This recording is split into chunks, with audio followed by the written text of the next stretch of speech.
现在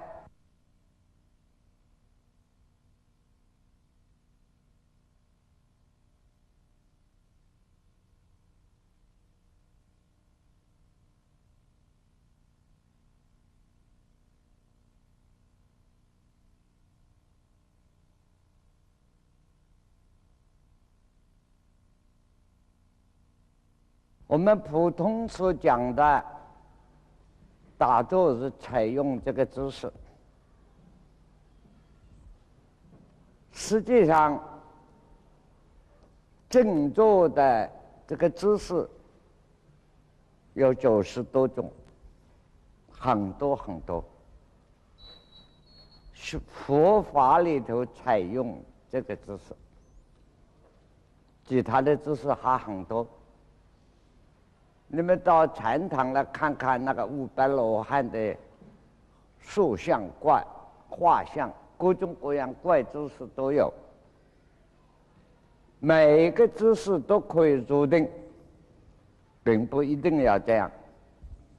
不过真正要想正道得定，最后还是要这个姿势，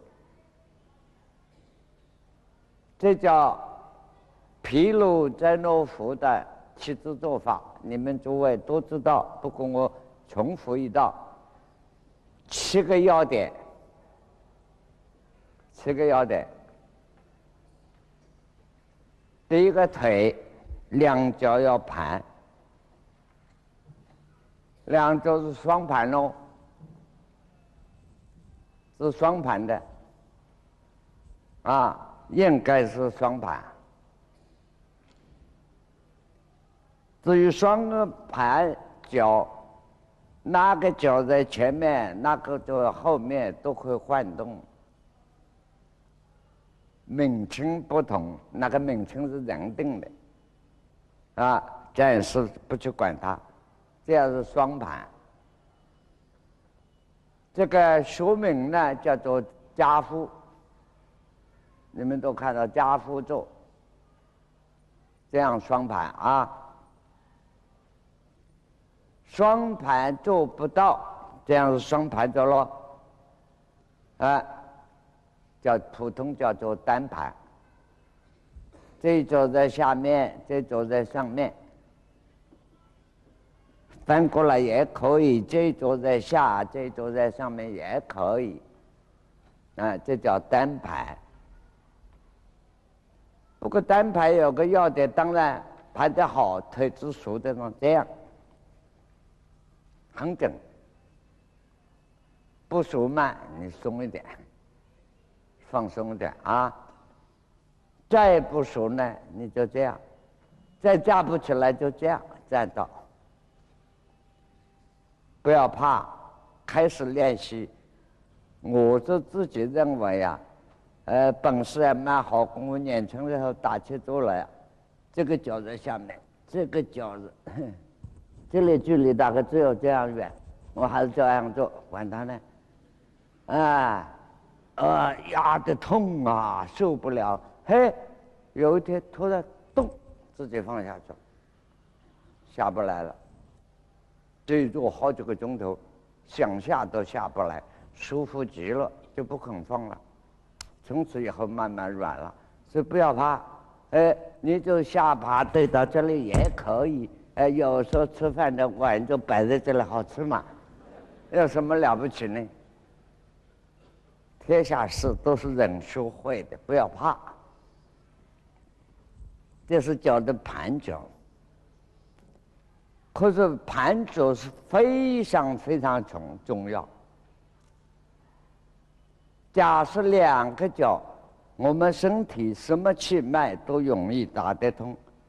真正难通气脉是双腿，有腰以下2个腿，那个气通了，再说通了。往往你走到有些做过道家功夫，什么任督二脉打通，七经八脉通，哦哟，通得转火车，转来转去。我说老兄啊，那真转到那一天为止啊，你不要转昏了头了你。那个气脉打通不是这个道理啊，什么转来转去，任督二脉打通，那都是没有通，那都是病态。真正的气脉打通啊，这个人无病无痛，身体就没有身体的感觉了，自己身体完全空了，那就叫做通，叫做气通嘛。你看房间窗子门都打开了，空气流通了，那个还有什么东西啊？这里还有一股风吹过来，呜，这叫气通，那不出毛病就快了。哎呦，我这里，你看。我很有功夫，那一定是毛病嘛。这个道理很简单嘛，所以双就是非常重要。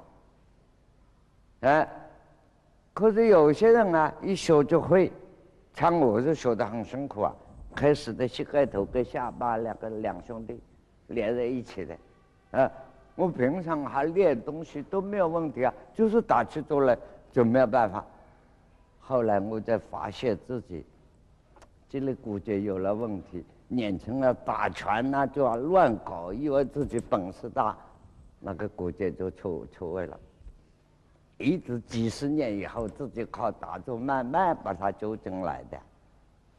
你看你们在座的没有一个身体端正的，那我跟你们看啊，你们身体不是这样。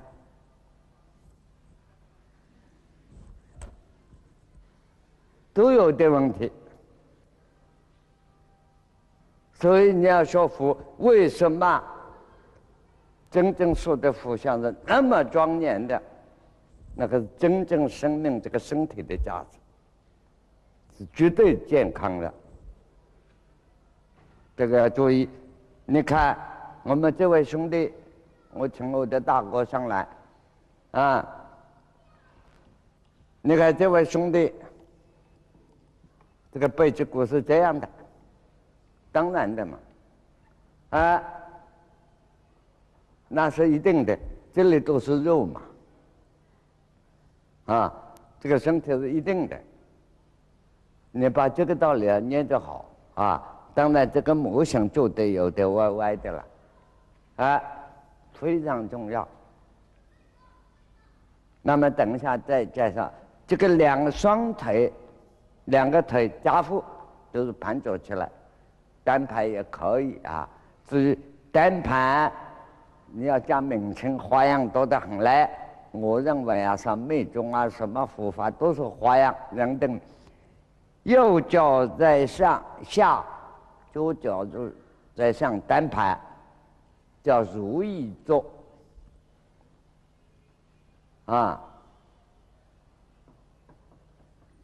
翻过来，左脚在下，右脚在上，真刚坐。双排的话，右脚在内，左脚在外，如意加两个字，吉祥坐如果是说左脚在内，右脚在外，祥母坐，金刚就祥母嘛，如意就吉祥嘛，爱怎么说怎么说吧。反正两个腿东鸡腿一样掰来掰去，你爱怎么啃就怎么啃去吧。可是要守规矩不能乱来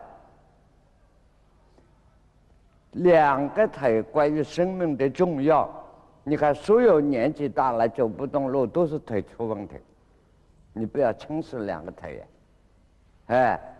所以读万卷书行万里路这两个腿，这个好朋友要好好不要虐待它这是盘脚第一个重要。那么盘脚做好呢，自己要知道我们这个这里看不出来我们自己摸一摸屁股后面两个骨头，对不对？就是他脑壳的这个地方，男女都一样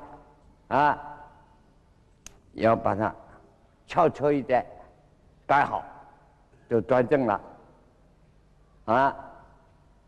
不要贪图悠哉悠哉弯起来那就不行了。初步慢慢的练习，但是腰以下到脚，如果你气脉走通了，将来修持练好了，那好好保养自己嘛，多活几年没有问题了。啊，如果两腿搞不好，那就这个腿会跟我们别扭啊，他就快一点跑路，就走掉了。啊，所以第一个姿势加趺坐，第二个姿势叫我们佛的传下来的方法，背脊骨竖挺。而有些人拼命的，有些修密宗的打坐一看又不对了，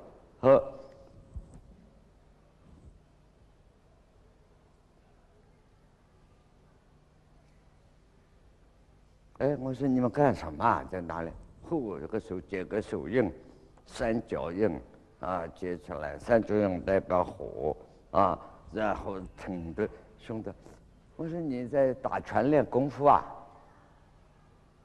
这是修禅修定啊，心静宁静，忘记了身体无病无痛。你结果搞得就跟练功夫一样，修少林拳一样的，这个是什么话呢？可是有些密宗呢，那各种各样多了。有些人打坐坐在哪里啊？背着，你看啊，很舒服啊，一挂。你看这个姿势，如果坐久了，身欲弯弓啊，就完了，都不对的。所以背脊骨你看是这样，我们这个人体的背脊骨不是直的，是有骨形的，是这个样子的，圆骨形的。这个身体的这个生命背脊骨跟地球物理一样，这个宇宙界的一切东西就是圆周的。这个另外的科学了啊，世界上没有直线的东西，因为这个宇宙都是圆的。所谓人认为直线是把这个圆的这个线条切断了，好像是直线，没有真的直线。你看现在你们都懂了，人到了太空去了，太空的东西一个人就飞起来了，因为地形上没有吸力了。这太空中飞，你丢一个东西，这里丢出去，转一个圈还是回到这里。它是圆形，宇宙是圆的。这个我们的老祖宗几千年知道，佛也知道啊，可是反复不知道。现在科学家慢慢懂得了。所以这个身体这个骨节是有的圆就行，可能外表上看起直。你要打坐做得好，真正直起来，就你们看我啊，我不跟懂他一样啊，他是老公，我是老弟啊，你看看，这样子是直的。可是这样子组合呢，在我自己的感觉是向后面倒的，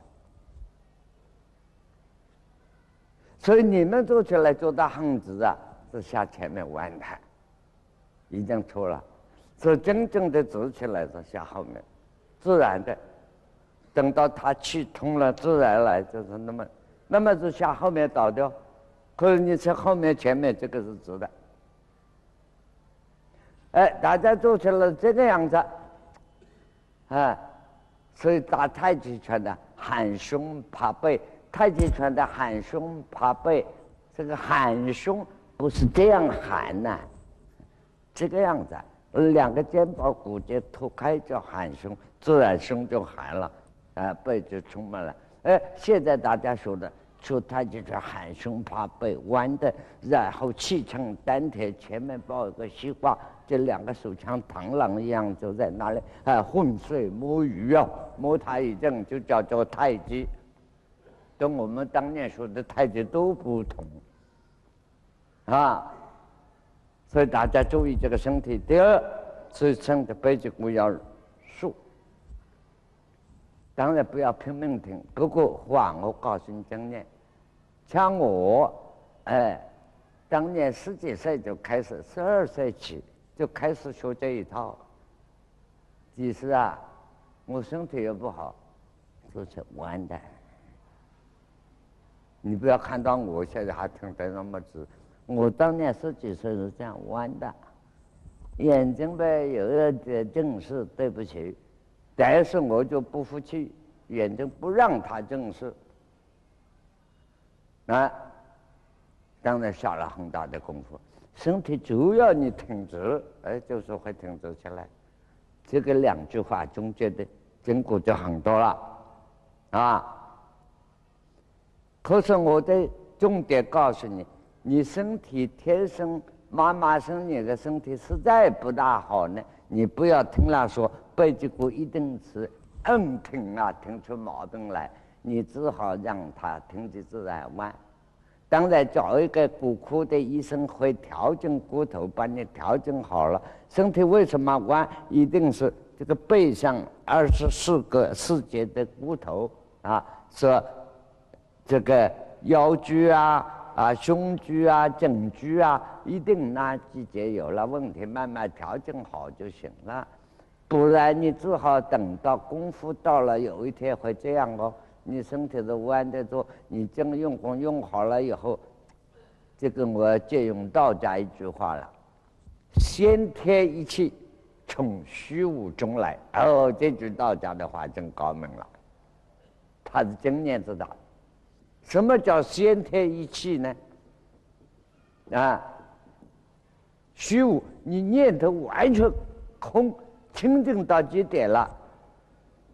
跟你们吵完了，我讲啊，不然你们没有这样大的本事，眼睛看本子啊，看黑板，还要看我的表演，就来不及了。啊，这么叫先天一气呢？先天是代号，这股拿现在的话，这股生命的功能它自然来的。你如果做到好了，真到了那个境界，我告诉你，我的真的告诉你怎么来啊？好了，自己就直了。那你叫他弯都不可能，你想自己还是弯一下那不可能。你真到念头空了，功夫到了以后，你本来这个样子，他通一下，不是我要他喽，他那个生命的身体的自己的功能就撑起来了。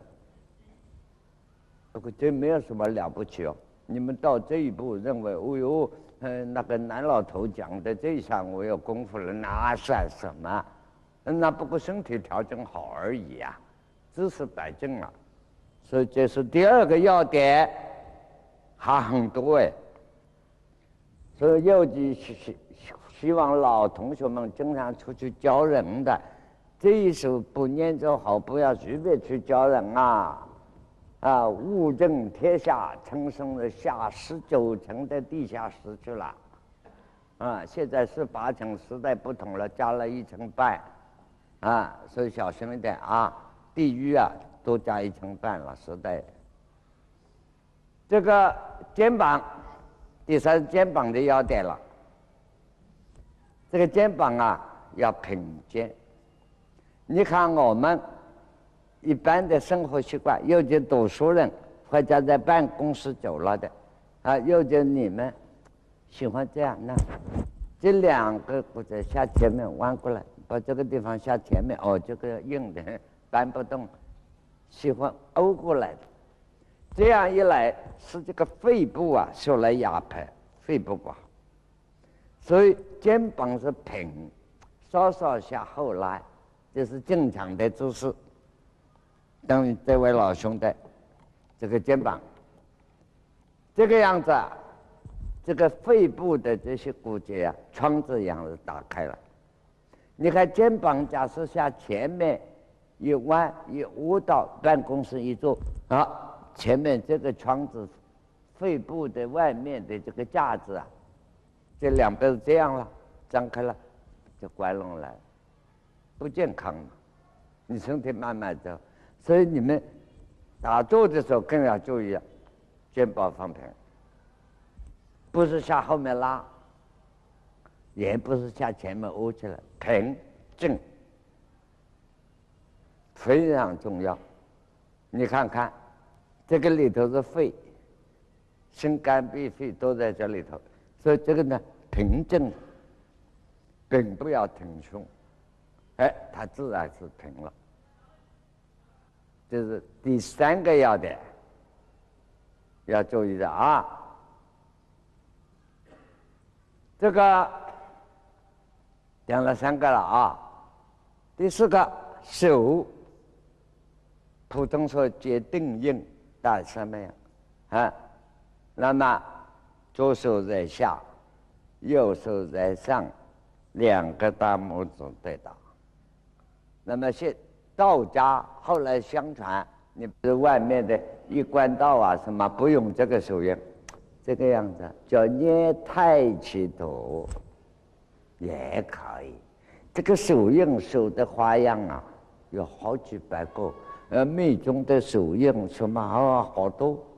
比如说以前我们常珍惜的梅兰芳的手势叫兰花印，实际上梅兰芳学的是密宗的亥母菩萨那个手印，这是个手印啊。手印你不要看这个花样哦，不是哑巴的修女哦，手印是代表身体里头气脉的变化。这个，那么本来要这样，结果有些在日本学来的，有些西藏学的，把这个手印啊，一定放在肚脐下1寸3分，端得正正的，贴得牢牢的，在那里打坐，又去练功夫了。一天到晚就顾虑这个手了，那个心注意力都在这个手上，那干什么的？尤其你们要出去教人的注意哦，手个脚了呀，每人不同，手有长短，有人手短，有人手长。假设这个人上身矮，2手很长，你叫他这样要命了，他这个很难过。有人上身长2手短，你叫他2个斗拢来做手印接不到的，你就叫他这样。之所以啊，出学问修道要明师，不是出名那个名啊，明白的明。搞不清楚啊，老实的守一个规矩啊，拿一个冬瓜狮子印，天下人都盖了这个印就着了，不是这样一回事。那这个手是要解定印的啊，而且手印有各种方法。譬如说，你看这个手印，这样也是一种手印。这是呢，铁台山国清寺的佛像是这样，佛的说法印。怎么叫说法印？等于我们讲话，你们要怎么样，要怎么就这样了。佛也是个人啊，佛是人做的。这是阿弥陀佛的接引印在哪里？这种就拉你一把嘛，就是这个道理嘛。所以你爱做什么手印就是什么手印，你就懂了吧？这个不要自己想自己的当啊，不过有规矩的，不是乱来的。手结定印，这个晓得了，好像4个了啊。第5个，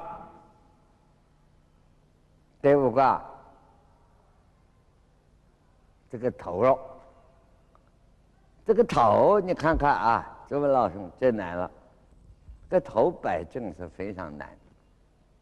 你看我们这个身体整具这里上来，这个骨头软软的，只有一点点，上面那么重一个东西，就是小小的脊骨节撑住的。你要是它不左歪不右歪，正的摆在那里就很难。差不多，人的生命很多问题都出在这儿。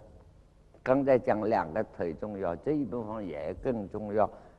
所以我们老了，鸡皮活发。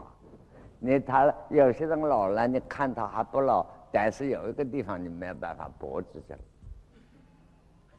你看就老了。他这里没有办法的。可是你真修道做功夫啊，同样有办法。这里的气脉问题了。你看老了就这里跳出来了，这个地方皮就那么挂回来了。等于你们没有吃素以前，老母鸡的那个脖子一定看过嘛，吃过嘛，就是这样来了。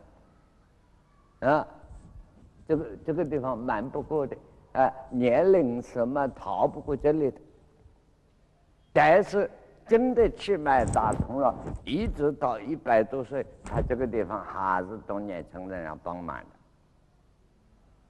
那这个一看，这个人是修道做功夫有功夫的，你不然看到他还是这个样子，说他是七经八脉打通，任督都通了已经是300岁，那我看来请边上坐去吧，那绝对不是的。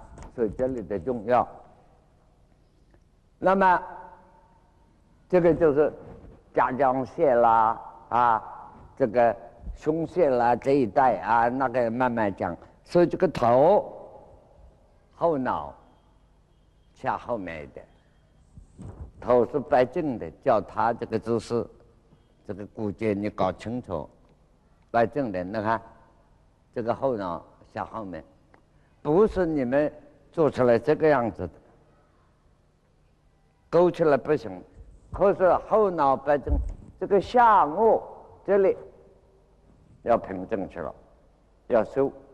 你们大家自己摸摸看，拿一个手摸自己两边这2条脉管都在跳动，有没有？两边自己一摸就知道了嘛，有没有？没有没有，赶快到外面找，掉在我山门外去了，对不对？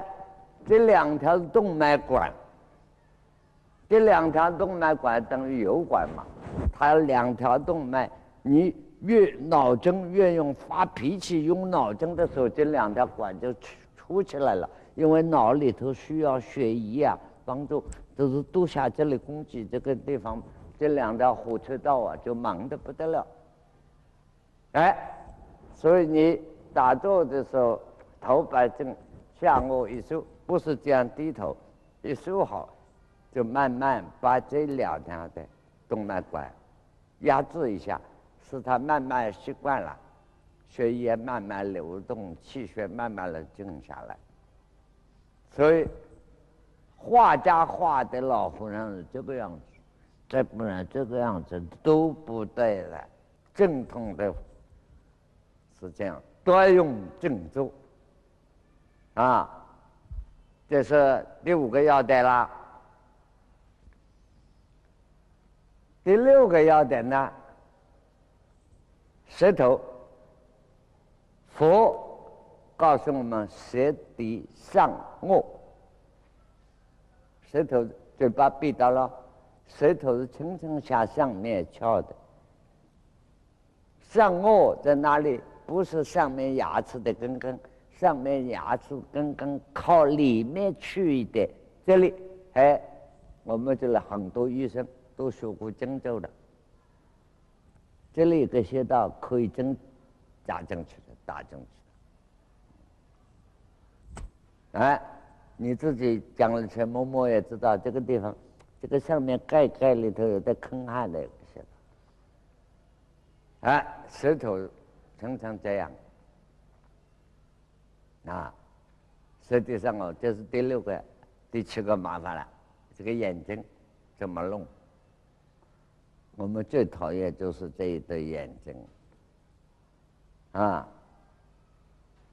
你们读过寒山的大师的寺庙，面有双涡鸟，胸有3毒蛇。他说我们这个人脸上有2个最坏的鸟，飞鸟的鸟，面有双涡鸟，胸有3毒蛇。那双涡鸟上面就是2个眼睛，东看西看，跟出问题都是这里来引诱我们。心里头3毒蛇就是贪嗔痴。这个三毒蛇，3条毒蛇害死我们啊！就是这个东西，这是寒山的诗啊。这个所以眼睛呢，因为我们看到啊，这个眼睛，照佛法的传统规定，眼睛是半开半闭。道家的书上用这个方法呢，定了个很好的名称，叫垂帘，窗帘子一样挂一半，挂2/3还不止一半，下面有一点个亮光，上面接到了2/3，叫垂帘。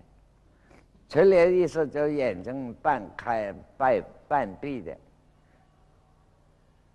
小乘的学罗汉道的眼睛，这样差不多从这个位置1步、2步、3步，眼睛视线知道这样。大乘的菩萨道1步、2步、3步、4步、5步，眼睛这样，不是在看，也不是全闭，眼睛张到而没有看，视而不见，听而不闻，见入不见，啊，是眼睛。但是我始终主张现代人不要用这个方法，你打起来眼睛闭到，因为现在人啊，从小到老用的眼睛已经是一塌糊涂了。现在未来的世界，又在我们中国的这个教育之下，我看每一个都会戴眼镜，太可怕了。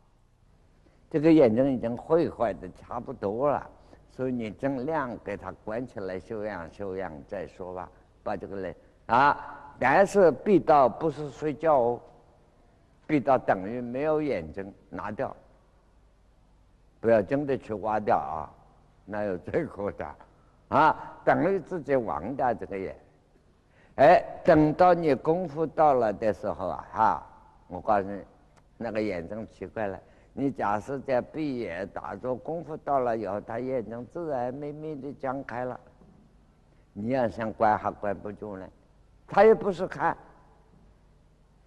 气就自然到哪里了。那么这个7个姿势都知道了啊。好，有几个要点注意。打坐的时候啊，嘿，不要面带死相，不要挂一个讨债的面孔，啊，你看有些人打坐坐了在那儿，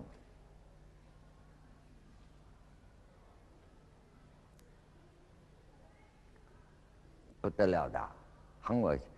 你不要看这么一个姿势，你的脑神经啊，永远不会清净。人家喜笑颜开，一个人爽朗的人都展开的了。所以修福是4个字哦，慈悲喜舍。你内心如果没有做到假装嘛，外面笑眯眯的，好像很慈悲，也很喜，舍不舍嘛，管你的，哎，谁知道你肯舍呀，不肯舍呀？那千万不要，你看很多人那学道学佛的，我在美国的时候，一个美国人问我，哎，你们中国人会不会笑啊？哎呀，我跟他问的很难过，那中国人是不大会笑，后来我答复他，这是我们的教育文化教育背景跟你们不同。外国人像美国人，小孩子到街上走路，随便那个是认得不认得 ，Hello， 你晓得他笑了没有 ？Hello 的，没说 Hello，How are you？哎，然后眼睛看这边说，哎，好啊，再叫一下。这个外国传统文化，中国人一个孩子出去，你 hello， 这个妈妈神经啊，人都不认识，你叫个什么还揪他耳朵，所以这个教育完成了，中国人看到人啊，识相的，都是娘行讨债的面孔。修复可不要这样啊，慈悲喜事。要见你们出家人，所以丛林下山门外第一个佛像就是大肚子弥勒佛，哈哈一笑，你看到的阿弥陀佛一笑，谁都觉得哎，这位师父还不错。你看这人都是这个样子，这多讨厌啊！7个姿势，外表的都晓得了，脸带笑容啊！所以我们在台湾，在守玉法师那个十方丛林，我就定了传衣镜子好几个，摆在禅堂里，你自己对着镜子看吧，看你那个思想要不要的，免得我管你啊。然后大家都一看，哟不对了，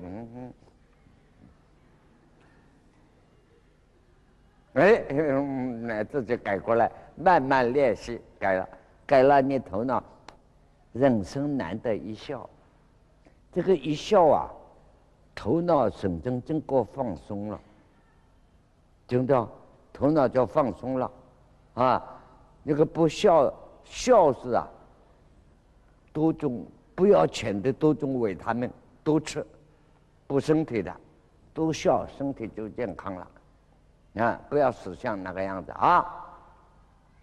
还有一定要坐垫，有些人啊认为自己功夫腿打坐屁股这里不垫啊。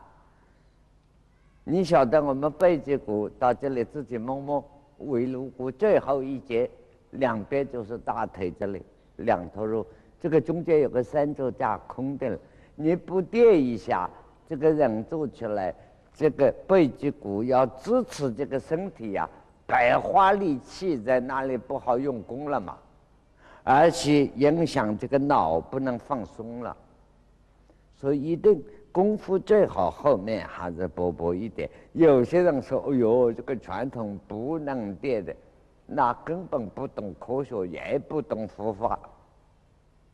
所以功夫好一点嘛，你先我告诉你，腿不熟垫高一点，腿如果那么高，你垫它个7、8层，等它腿熟一点，你放矮一点，腿完全很熟了。好的老师出家人手里挂那个拜居，那个一叠薄的一层就够了。所以一定要垫，这是科学的道理。这个外形都讲了啊，今天晚上开始，明天起大家就要上架子喽，然后我们还有一些老同学都排队在这里要整人的都看你做的不好啊，就来喽。不会打了，过去是真打香板打棒的日本的禅堂真拿板子打还有些人修禅的跑去师父赶快打我这香板消孽我再不要你打板消孽了，他自己都消不了，打你几板还能够消孽，哪有这回事不要胡扯一顿那个日本也搞成这样有些人修日本禅的打坐做不好，一下心里烦恼，跑到师父跪到师父那师父拿个香板啪啪真打，不成话这个香板过去禅宗丛林里头没有的，这是清朝以后才有。谁发明的？雍正皇帝。雍正皇帝是大禅师所以大家学历史研究雍正满清历史的，我看了统统笑话。你不懂禅宗，你不懂雍正，也不懂他的政治思想。而且雍正的禅师，他是皇帝哦，可是他和尚的徒弟好几个，所以小说上乱写说雍正啊，这个有些什么特务工作派出去的，那是什么？那是他出家的徒弟，是杭州正式那些出家方丈都是他徒弟。所以你在故宫里头转子，现在就慢慢发现了，有个和尚上奏节给雍正皇帝，这个问皇帝你好，问好的，雍正在上面批，老徒弟我好，正好你也好。人家现在人家说，嘿，雍正皇帝真幽默，还给这个和尚来开玩笑。不知道那个和尚真是他徒弟，他在宫廷里头打气主持的。这个时候他摆下了皇帝的身份，所以他的徒弟有和尚，然后这些有成功的都派到外面。这些和尚道士在外面没有事嘛，看到风吹草动啊，那个人多放一个屁啊，那个人多吐一个包口水啊，都给他写报告来了，所以他都知道。也不是真的偷误现在你到那故宫的北京那个档案里头，我们刘老师回来告诉我，看到那雍正真的这样批啊，亲笔批啊，和尚给他的奏折问好正好，你问我好，我好，老徒弟你也好，人家以为他开玩笑，真的，这个是他。当年打七的时候主持一个和尚参禅没有开悟雍正希望他那个太爱他了，希望这个和尚马上开悟得到，然后看他这样用功也不上路呢，雍正给他一口剑，告诉你7天以内你要给我开悟，不开悟自杀，再不然我拿这个剑杀了你。这个和尚就憋到，就比释迦牟尼佛厉害。释迦牟尼佛自动的，这个和尚给雍正、给皇帝拿把宝剑给他，憋到你不成道，打坐坐不好，不开悟，你就死吧。结果他真的给他一憋，憋开悟了。所以后来留下呢，把做一个剑圣叫相伴，是这样来的不是真去打人的。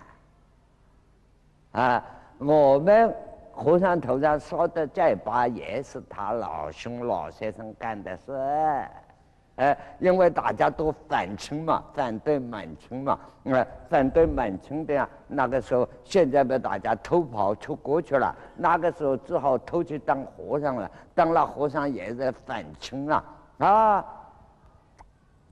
的办法好当，把天下犯人大事出来。出家去，都跟你们混在一起，然后怎么办呢？当了和尚一样可以造反呢。他根据有实证，以身供养佛，身体上最重要的头顶骨，头顶骨烧9个洞，这一下好了，20年、30年长不出头发了。不要办护照身份证，这就是他的护照身份证。你给老子造反，到哪里我都把你认出来，都就是出来，是这样来的。为什么讲起历史来乱七八糟？这个人讲这些干什么讲打坐。现在外省讲了那么超过时间了吧？休息那再上台很麻烦。讲完再10分钟。那好，10分钟，他老兄给我10分钟，再讲了10分钟然后你们出家的，我听说你们里头还有学武功的练拳的都蛮好，这一套我都玩过的本人数十年不玩这一套了。不过你们真要做运动，我看你们教你简单的几个运动。我练不好了几十年我不练，我现在也不肯运动。不运动自然有运动，那个是另外一回事自己做得好，内在自己会调整好的。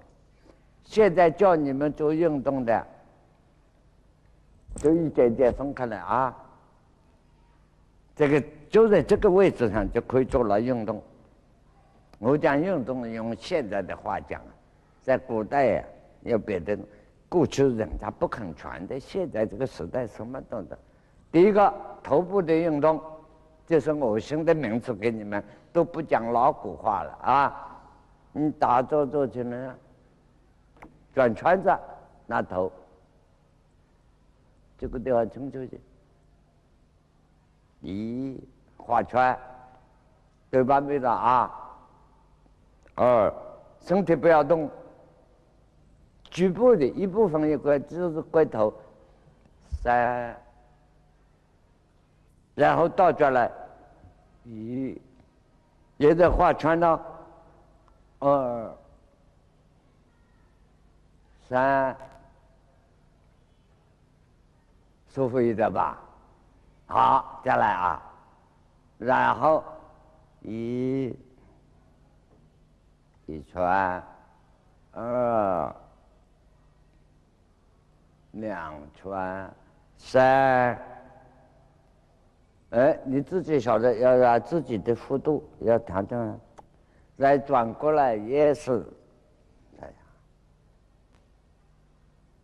啊，一样的啊。我简单的叫他就给我10分钟，所以简单讲给你们自己回去体会啊。然后这个头部运动了，这个整个脑部运动不到。脑部怎么运动啊？叩齿，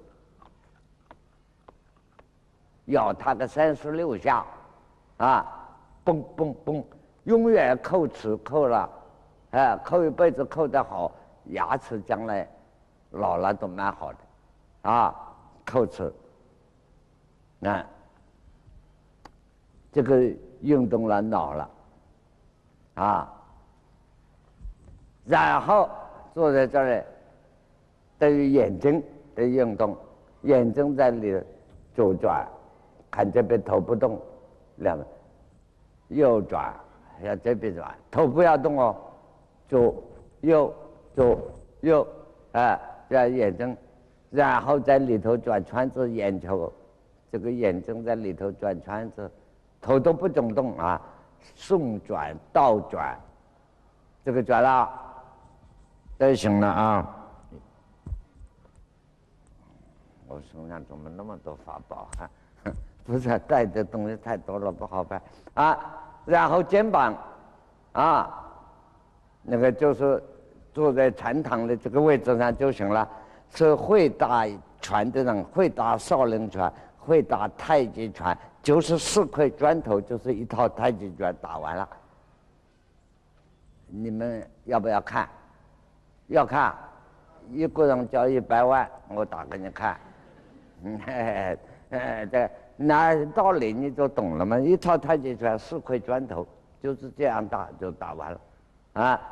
所以你做运动打坐来在禅堂就做运动了啊，局部来的。现在头搞完了，眼睛也完了啊，肩膀了，你看啊，画圈子1，身体不要动了，2、3。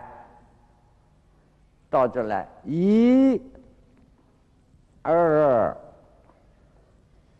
3，不是舒服了吗？对不对？好，然后来啊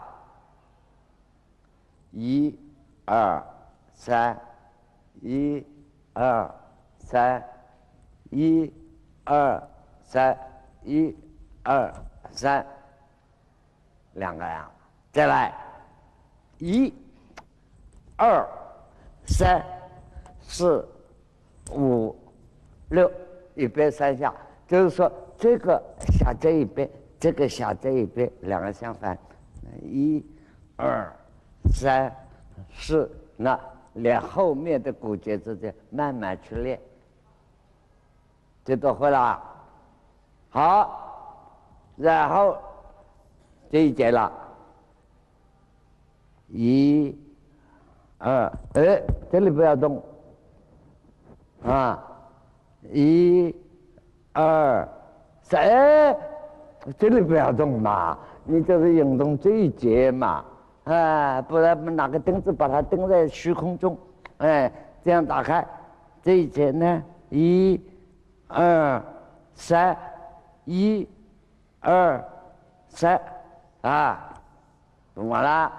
然后这一节1、2、3，1、2、3，如果肩膀痛啊什么，然后把两手一撑开，撑开干什么？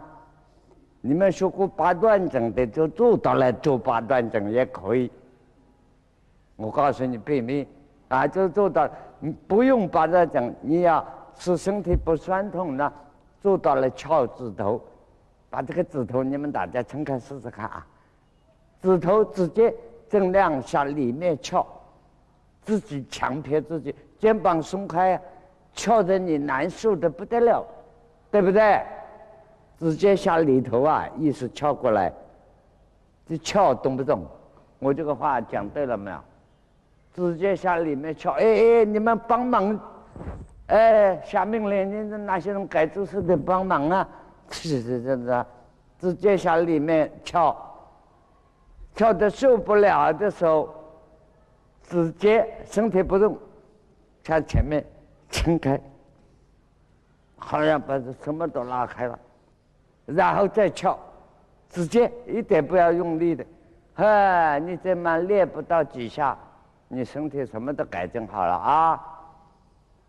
这些东西都是古代师傅们不肯教的哦，在密宗里头认为是我的妈！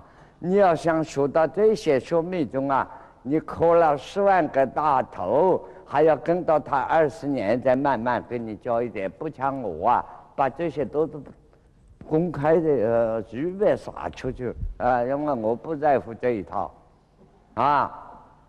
这个膀子这里完了这个身体了，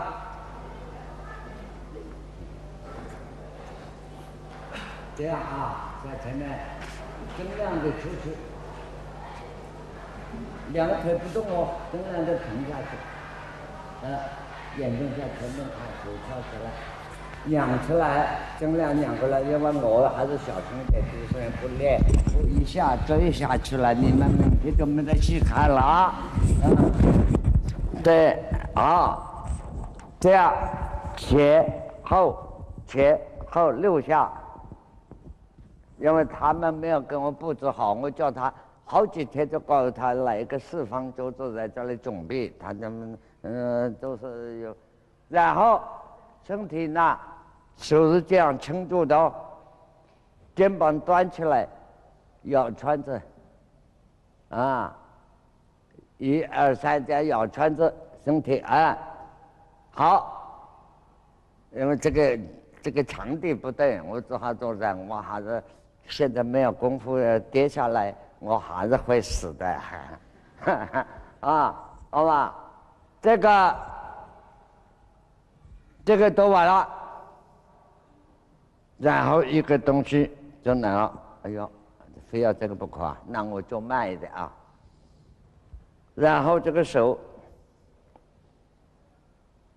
这个是吉祥天女的手印，吉祥天母手印，也是亥母的手印，在西藏密宗是很严重的那我们中国人叫兰花手印你看有的女生戴一个钻戒，一弄很漂亮的金光闪闪的这个手印翻过来放这里，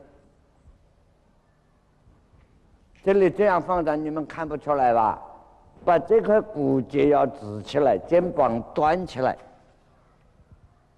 你们觉得这样我放好了没有用，要撑住在这里，这个骨节你不要管老和尚了你去管那些人你们大家好几个，我叫你宣布哪几个你们的，这是都跑哪里去了这些你们不服务服务一点，做一点功德帮忙别人阿弥陀佛这个手这样啊，这样撑出来，然后要闭到气哦，这个呼吸要停止哦。后面这个手背打到这里，这里拍到这里。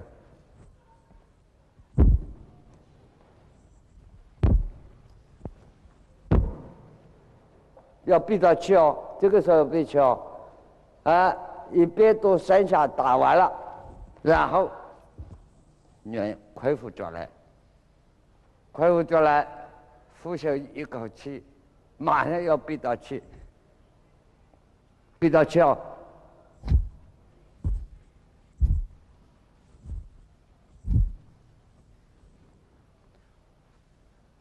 再呼出去。上升也就用人就好了，其他的嘛慢一点，下面啊，然后嘛，本来中间还有些都把它裁掉啊，然后啊，你们两个不是桌子扶好，有力气没有？有啊，啊，然后在这里还是这个手印一拍，蹬开。这个脚放在这样打出去，1、2、3，转过来这一边，同样的这样靠到，啊，1、2、3，然后两脚收回，双手一盘。对了，运动这个的时候不要做电了啊！刚才忘记了讲，补充一句啊，打起坐来要做电，然后都做完了，呼吸必须自己跳起来，啊，这样，啊，那么这样也做3次、6次、9次，因为在这个上面，他们两个呢。叫他辅导，他又赶快跑开了。我知道，这个两个欧巴啊，这个因为这个左右摇动，不大好啊。这样跳起来，自己把整个的身体离开，跳起来下来，然后放松，功德圆满。都记住啊，啊。这就是叫密宗传的浓缩的一部分，即使古代有，是达摩祖师的习史功夫的一种。习史，我这个国语发音不好，你写吧。好了，可以放松了，15分钟再回来，然后再讲内容啊。今天就浪费是1天，就预备课用的啊，在明天再开始啊。请上座收台啊，鼓起静坐一堂，试试看啊。现在没有说参话头啊，做什么都没有讲啊，大家先把起姿做法先练习。静坐就是静，静就是静。想一个办法，手翘或者参话头做什么功夫，任何一个办法加进去，已经不静了。这是个大原则，静就是静。啊，试个10-20分钟试试看啊。姿势没有做好的，自然会有同学们来帮忙你，到你前面会告诉你啊。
在禅堂的坐久了，到此时此刻，世界上最可爱的是什么？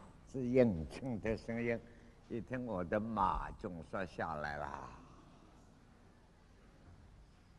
此时这个声音是最亲切、最可爱的。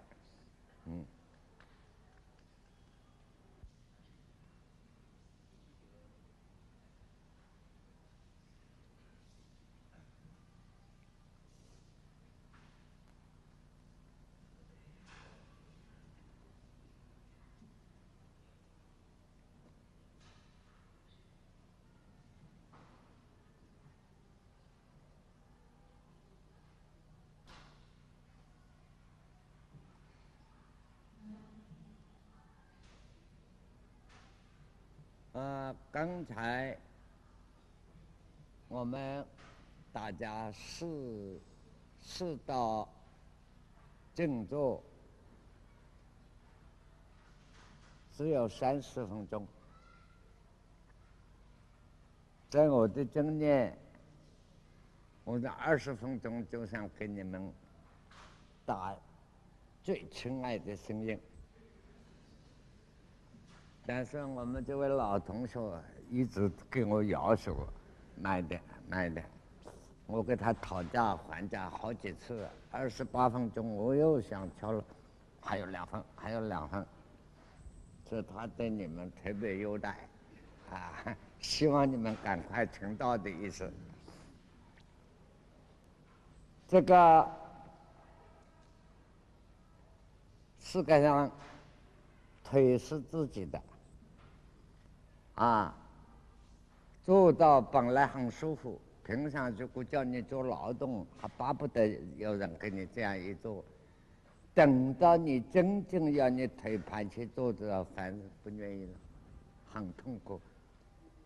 你看，我们人生的矛盾，腿是自己的，本来想静下来，等到自己2个腿盘起来，静不下来，而且下意识反抗，还讨厌。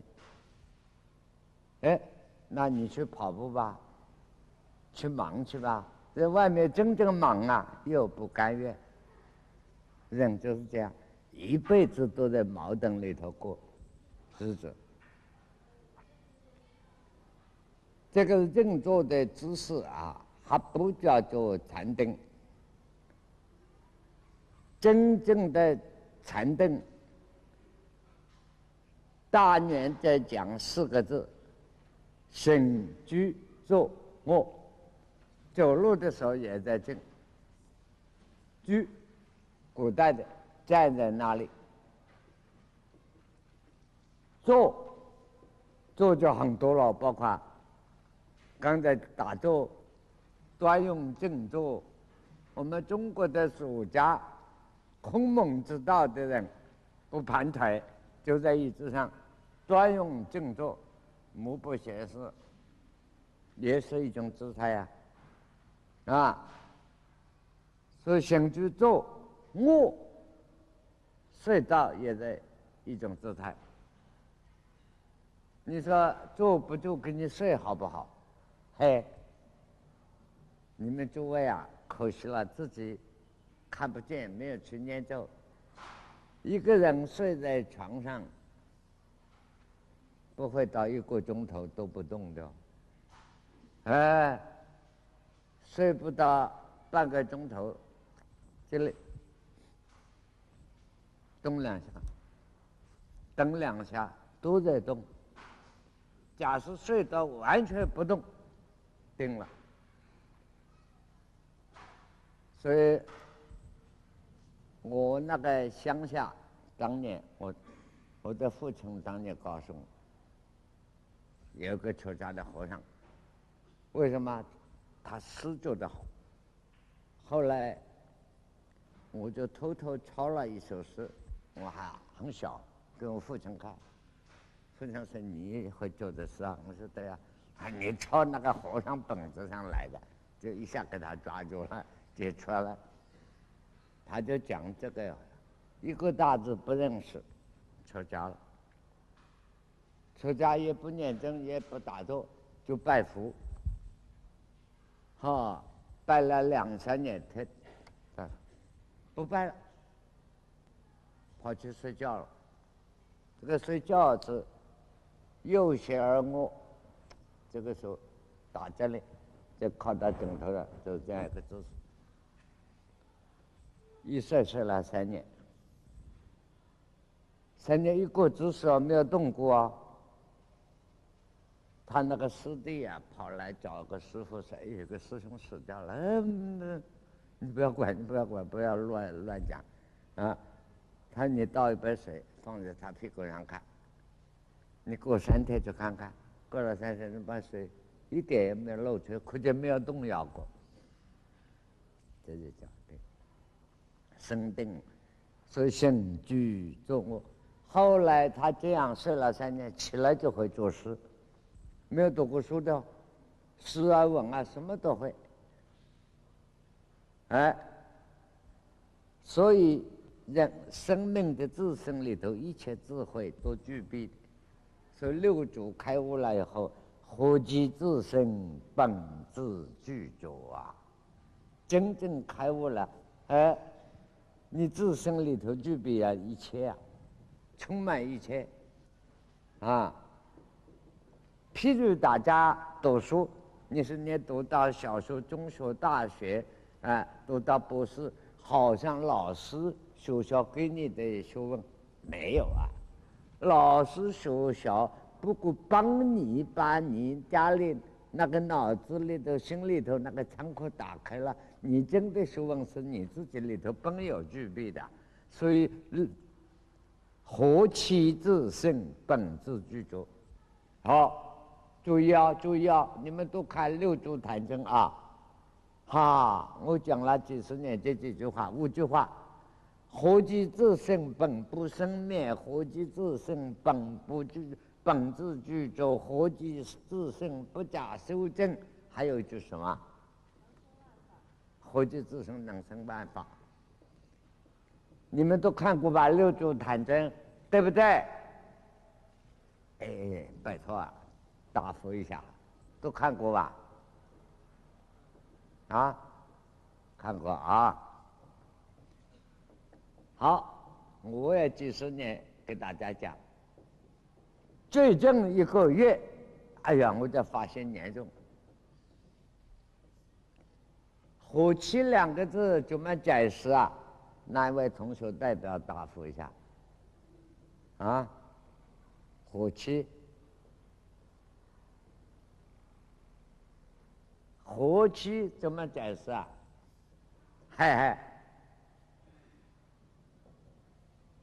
我还在1个多月前才发现，有个同学讲活期，不晓得哪个时期啊？我说这样啊，你全错了，那是唐代的图画，活期就哪里知道？不是哪一个时期？你看，这就是读书中国文字。活期自身哪里知道？闽南话哪这样？不知道。不知道自己的本性啊，什么都具备的有。所以你真打开了。进到极点，智慧之门一打开了以后，我告诉你，你看我那些老同学、老朋友都在这里，你们大家都恭问我，他学问好，记性好，书读得多。我常常告诉大家，世界上人我最懒惰、最不肯看书的，是真的。你们比我用功得多。这个差别在哪里？这个地方就是个画图，你参证出来，所以你打开了这个门，自身本自具足的，本自有的，你抢求来的东西都是假的，这个现在我们郑州4年以下，为什么要禁呢？刚才上午我还有个老朋友出个题目考我的，财，你赶快报告出来。财是梵文的发音啊，梵文原来叫禅诺，禅诺，禅诺的意思是寂静，很寂，寂灭的寂。那么中国怎么样？佛法进入中国，怎么变成禅定呢？就是释迦牟尼佛的思想到了中国以后，与中国本土固有文化儒家道家思想混合了。那么孔子的得意的弟子、得法的弟子叫曾子、曾参，曾参著了一本书叫《大学》。大学是大人之学。到了18岁，中国的古代的传统文化，从周朝开始，6岁入小学，是要开始认识、学做人、学扫地呀、洗碗啦，这个什么劳动的动作学会啊，此外学洒扫应对、清洁卫生、做人做事认识字，这6岁。18岁入大学，长大了学做人。所以大学之道，在命命德，在生命，在自至善。这3句话，我暂时不解释那很多了。什么叫佛？你们都学过佛的，佛的意思自觉、觉他、觉性圆满，对不对？考试我的考卷答得对了没有？你们也不点头，也不摇头，奇怪了，都入定了，答对了没有？大学也一样，大学之道，在命命德自觉，在生命觉他，在自欲自善，觉性圆满。那怎么做得到呢？知而后有定，定而后能静，静而后能安，安而后能虑，虑而后能得。所以要止定静安虑的一套功夫下来，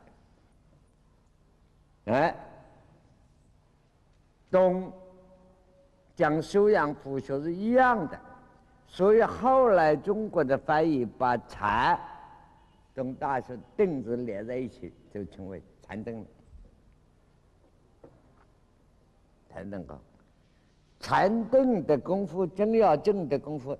刚才讲过，行居坐卧大定。你说比丘在，假设受了在，为什么出来花园走路都很端正，那么威严呢？不是的，他正在定中走路做人，就是自然捏塑起来了，不是故意的故意勉强做不到的。所以行居坐卧都在定中。这个叫定。那么这样的定，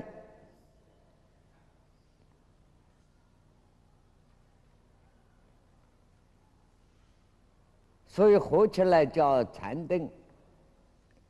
禅定的2个字翻过来，到了唐朝，我们那个老学长玄奘法师到印度留学20年回来，他重新翻译经典，不满意禅定，所以他老兄翻的经典呢，叫做静虑。禅定就叫做静虑，他干脆把意义明白的翻出来，实际上还是用了大学里头的古代的翻译，用了知之了后有定，定了后能人这个定。玄奘法师不满于古代的翻译，新的翻译啊定律，知了后能定，定了后能静，静了后能安，安上能虑，虑了后能待，还不是一样？换汤不换药。好，这个叫禅定，我们再做解释啊。现在我们回过来，大家刚才都做了一堂，做得蛮好。虽然30分钟啊，面面讲几改，真的打起明天假是连到这样8堂给你做下来，哎，你不回去叫妈妈那就奇怪。不要看一下下子很好啊，连到下去就不同了，啊，那是真收拾了，啊，真是练习还早了。这个现在的外省啊，内容呢干什么？大家做得好好的，在禅堂里半个钟头真不错啊！你看这个禅堂，嘿，不多不少一两百个人吧，100-200个人，半个钟头以内没有吵架，也没有什么了不起，也没有一个人该动一下扭一下，是不是你们功夫到了？是的啦，啊，因为那么多人看到你这里都一个一个过来看住憋住了，你也晓得，明知道不能定，给老子也只好定他一下子啊，这也是定，什么定？假定，做假也可以定住了嘛，这个道理啊，这是外省。里面的思想就没静下来，外省没有什么了不起，里面的心正怎么样定下来，这是个。刚才有2位同学，好像温州来的，啊，我们的老乡啊，来问我女的，是不是啊？不能守丹田。这位我看不见人啊，好像有问我在这里啊，还是在外面这样，我不知道了他不能说当天问了是，我说你呀，最好的问题当众出来问，因为我答复你过，别人也可以听到，就是50。换句话，我讲话跟你一个人讲半个钟头，我给100个人、1000人讲，我是划得来呀。你一个人听了你也划不来，你再去讲给人家听嘛，又讲了话又变了。这个东西什么守丹田，这是道家的方法，叫守窍，最好不要用守窍。这个守窍守上，我刚才讲过了。那要跟你讲道家守窍的道理，不能守啊，道理多得很。你守这里干什么？这里有道，还是肚脐下面有道，还是哪里有道嘛？为什么要守它呢？那个是道家里头的偏差的道，叫做旁门左道，再告诉你守窍。你守住这个干什么？守了半天，你守了10000年，不过守成这样吧？你这里就是丹田，守到这里干什么呢？有用吗？这个道理要搞清楚将逻辑告诉你，能守在是心，所守在是窍嘛。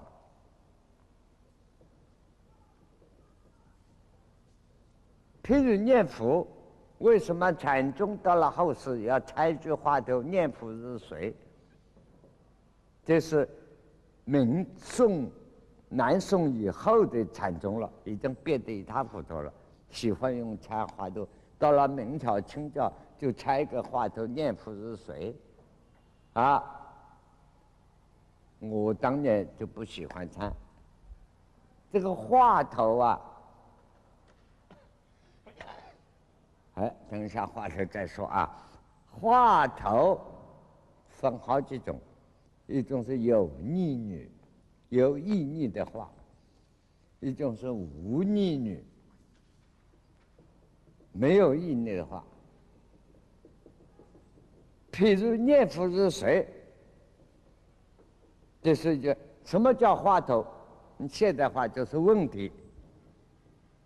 什么问题啊？念佛是谁？因为我们学佛的南无阿弥陀佛，南无阿弥陀佛，这个是所念的符号，能够动思念动机念的那个是什么东西？所以说念佛是谁？你可以讲念佛是我啊，南无阿弥陀佛。念佛是谁啊？我啊，我是谁？问题来了。我是这个肉体吗？还是什么东西一路追下去？这个还不是参念佛是谁的方法，不过是一路追话头追下去。那么你这个手窍动这个念佛啊，动什么一样道理嘛？你哪个意识守到身体的某一部分，能守的是这个现象，啊，所守的是这个现象。能守的那个东西找到，那个才是道，才是佛。你不要在这个在肉体上搞了。你要问我女的为什么不能守丹田，女生跟男生是不同嘛？这个用不着解释，你生理要我跟解释，可惜了。我如果是医学院上课，你要是学医的，那我痛痛快快话头跟你解释清楚了。你看在这里是很严肃的，宗教场所男女的形象、身体就不同嘛。你说这里什么叫守不得？我告诉你，譬如你练武功，练这个膀子，你天天看到他这里练了半年以后，这个手特别粗，这里长着。所以你手丹田，注意大气都在手这里。穷血在这里，一穷血这个地方一崩就不得了，就这个道理，那么简单，懂了没有？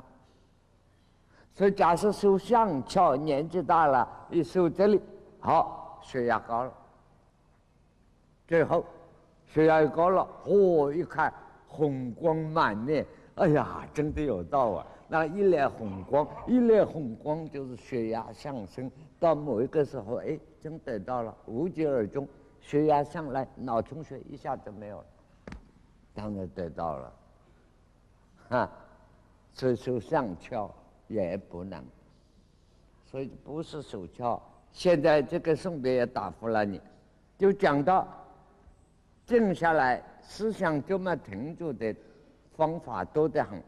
佛告诉你有84000法门，84000个方法。你看我们选定哪个方法啊？现在我们一般的先不讲禅宗怎么参话头，一般讲念佛。念佛千万注意念佛，我是非常赞成大家念佛的。很多人误解，哎呀，那老师最讨厌净土宗。我说没有这话，我绝对崇拜净土宗，提倡净土宗，但是我不常讲净土宗。净土宗是了不起，净土宗是大密宗，闭密。净土宗也是大禅宗。净土宗也是大止观的方法，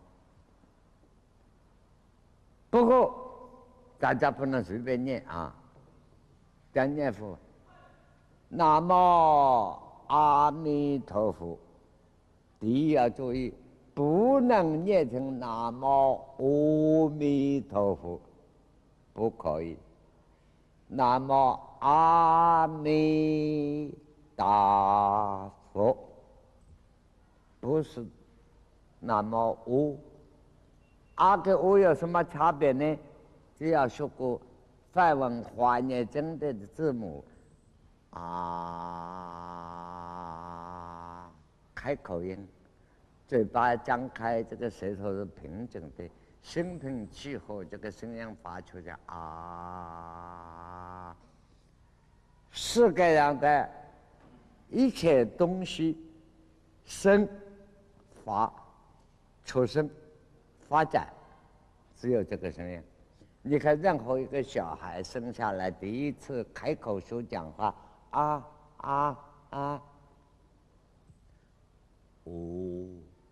下豆的，下腔的，啊，所以就是啊，南无阿弥陀佛。当然，大家说的南无，你到了广东话就对了。为什么用南无两个字啊？后来密宗呢不用南无了，那个那啊，另外一个那了，摸啊，就是一个囊字一样的，口袋那个囊字啊，差不多。有时候一个言语旁边一个莫须有的莫，就是为什么呢？我们中国的国语，唐朝的国语，就是广东的客家话，是中国唐朝的国语。所以后来唐朝亡了以后，政权转移了，向南方走，因此叫他南方这种叫是这些是客人，所以变成客家了。广东话、客家话，包括闽南话是宋朝的国语，那个五字都读魔啊。厦门的话有啊五啊魔啊，就是这个魔。所以唐代的叫白话翻译梵文，皈依两个字并没有翻它意念，不叫皈依，就翻译南无，就是南无两个字，就皈依。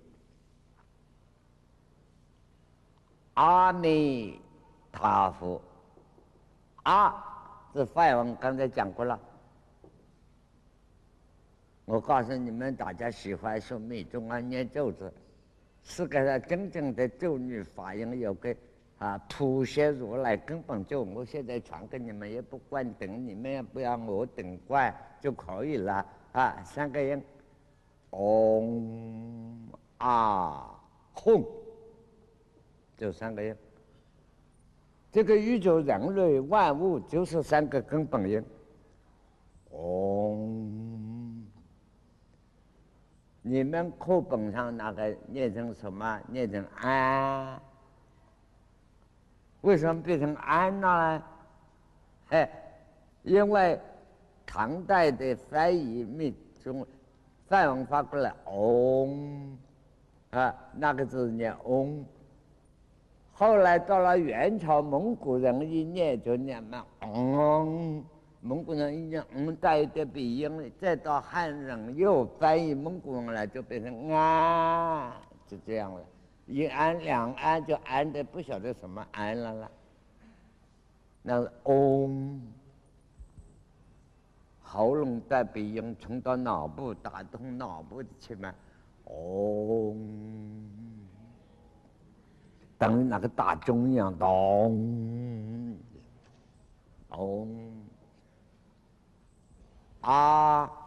胸部的音吽，丹田发音吽，吽。那么修密宗的呢，有些一天到黑做到念，他是秘密不让你看见，自己手打一个手印放在里头，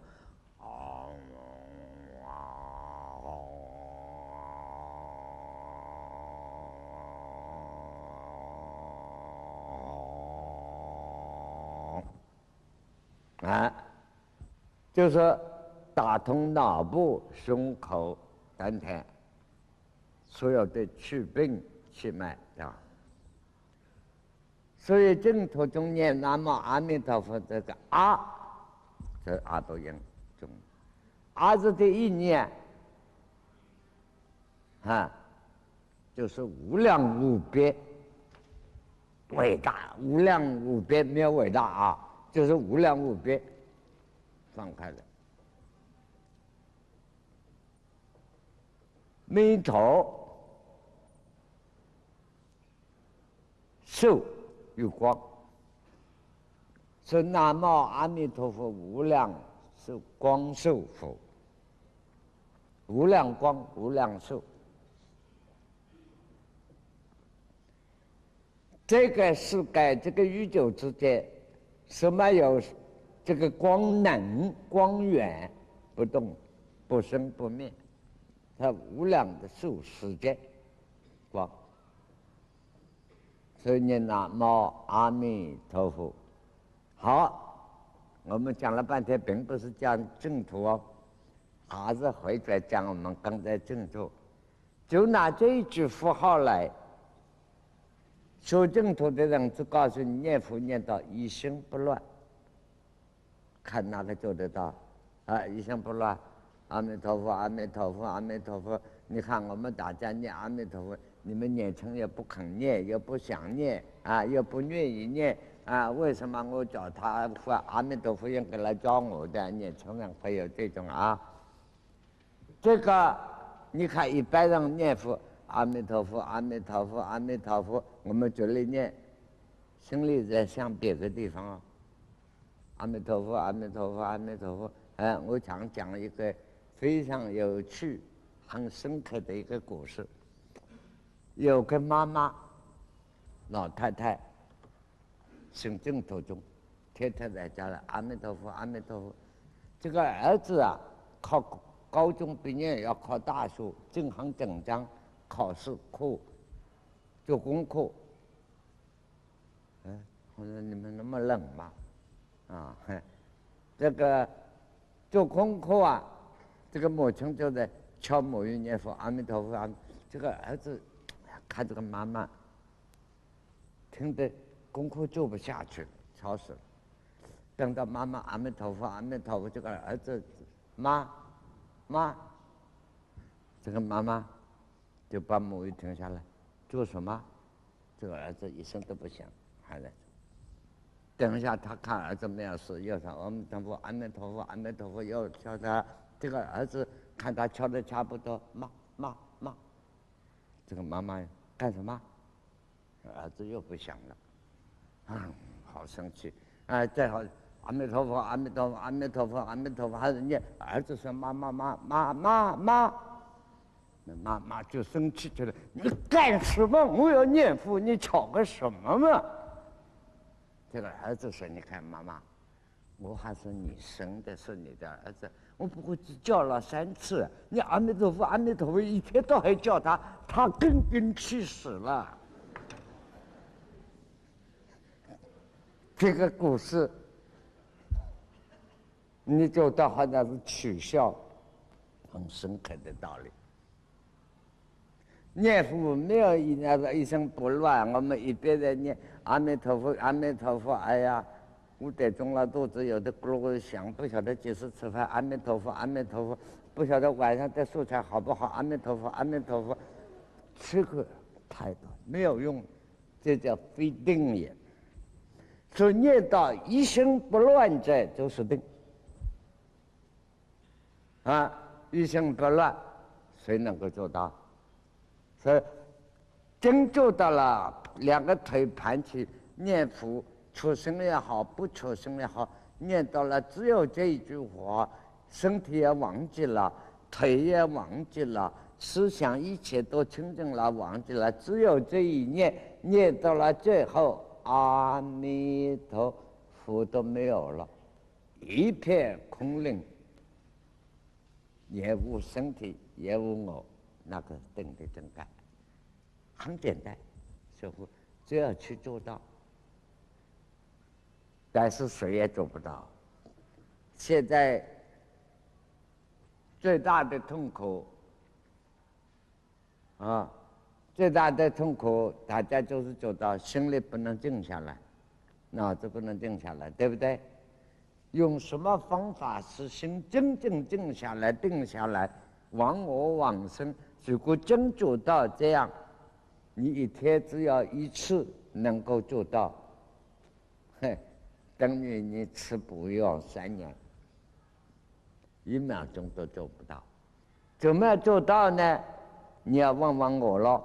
我只是告诉你，我也要吃饱了肚子再告诉你，啊，下周晚上再说。